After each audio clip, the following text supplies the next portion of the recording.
Bom, vou conversar aqui rapidinho sobre mais um conto deste livro, O Livro dos Homens Sem Luz, ok? Eu já meio que fiz uma resenha sobre o primeiro conto, Os Diários de Londres, e o segundo conto se chama Soterrados. Foi o segundo conto que eu li e vou conversar aqui rapidinho sobre este. Bom, se for comparar um com o outro no quesito qual você mais gostou, eu gostei dos dois, mas eu preferi por conta do que mais me causou tensão do segundo, Soterrados. Soterrados vai tratar da história de um casal que é soterrado durante um bombardeio, uma guerra, ali no local onde eles moram, né? Então a casa desaba nessa madrugada, né? Na madrugada em que ocorre essa guerra, esse bombardeio. O casal fica soterrado em meus escombros, mas não é um soterrado assim que não consegue se mover.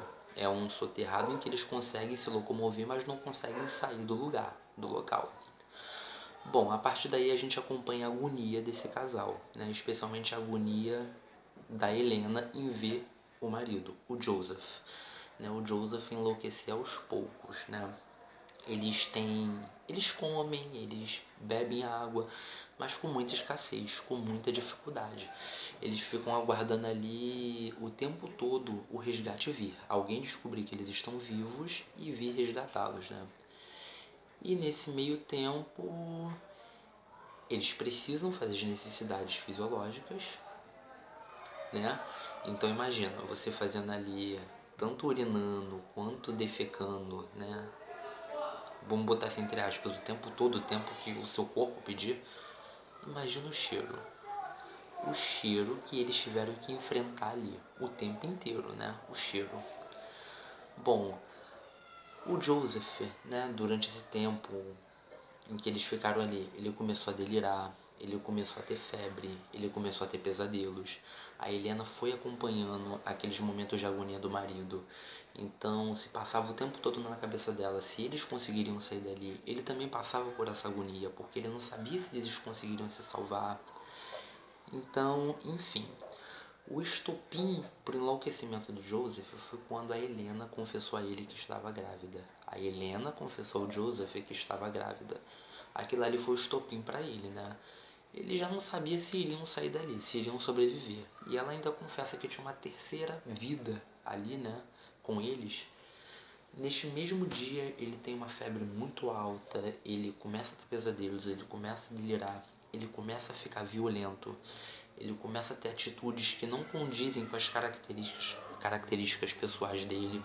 E isso vai assustando a Helena. A gente vai acompanhando o medo de Helena com a mudança psicológica do Joseph, ok? Tem uma parte aqui da história que eu achei bem assustadora, no meu ponto de vista, né?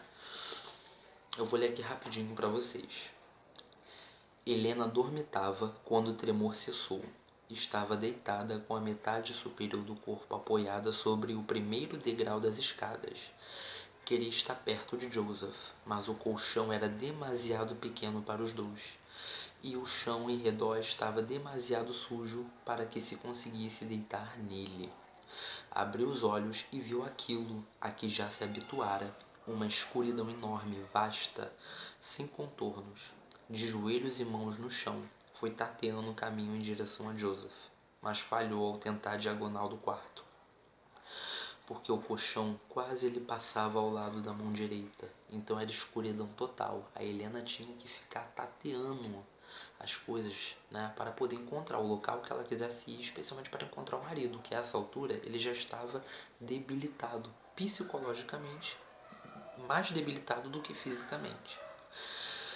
Tentou alcançar a testa de Joseph para lhe ver a febre, mas as mãos rasgaram o ar e caíram sobre o colchão vazio. Joseph não estava ali. Ele estava delirando em febre. Ele estava debilitado, deitado. Ela o pusera deitado. De repente ele já não estava mais ali. Alguma coisa dentro dela mudou de posição. A procura transformou-se em inquietação. Chamou o seu nome baixinho. não teve resposta. Chamou outra vez e, assustada com o vazio em redor, regressou para junto das escadas e da bacia de água, perto da qual havia deixado a lanterna. Joseph suou muito durante a febre, então a Helena teve que tirar a roupa dele, e o fedor de suor, por conta do calor escaldante do tempo que eles já estavam ali, era insuportável. Ela teve que se virar nos 30, até para não morrer sufocada e não permitir que o marido morresse também. Com ambas as mãos vasculhou o escuro, varrendo-o tanto quanto os seus braços conseguiram. Mas a lanterna havia desaparecido. A lanterna desaparecera junto com o marido. Joseph, que não estava bem e nem tinha condições de se levantar no meio daquele caos todo, tinha sumido, não havia rastro algum dele, e a lanterna junto. Derrubou latas de comida, embrulhou-se no cobertor, magoou os dedos no tijolo com restos de comida, mergulhou-os na bacia que pingava, rodeada de uma escuridão enorme, potente, devoradora. Não tomou a chamar por Joseph, porque nesse momento compreendeu que estava, de uma vez por todas, irrevogavelmente sozinha, solitária, no meio do breu da escuridão, do terror psicológico que ela vivia. E um medo como nunca havia sentido paralisou-a. Ela sentiu muito medo. Eu não posso continuar.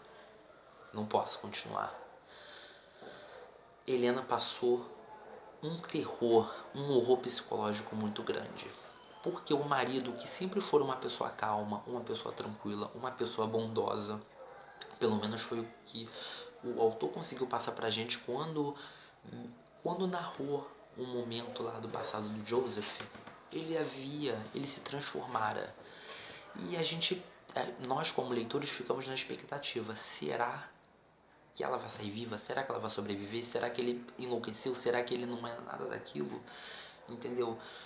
Que o confinamento, a situação tão aterradora que eles estavam passando, gente, de privação de comida direito, de não saber se sairiam vivos, do fedor das fezes, do fedor da urina, da poeirada, da escuridão, da possibilidade de não serem salvos, é capaz de enlouquecer uma pessoa. Helena tinha que ser a mais forte, apesar de estar grávida.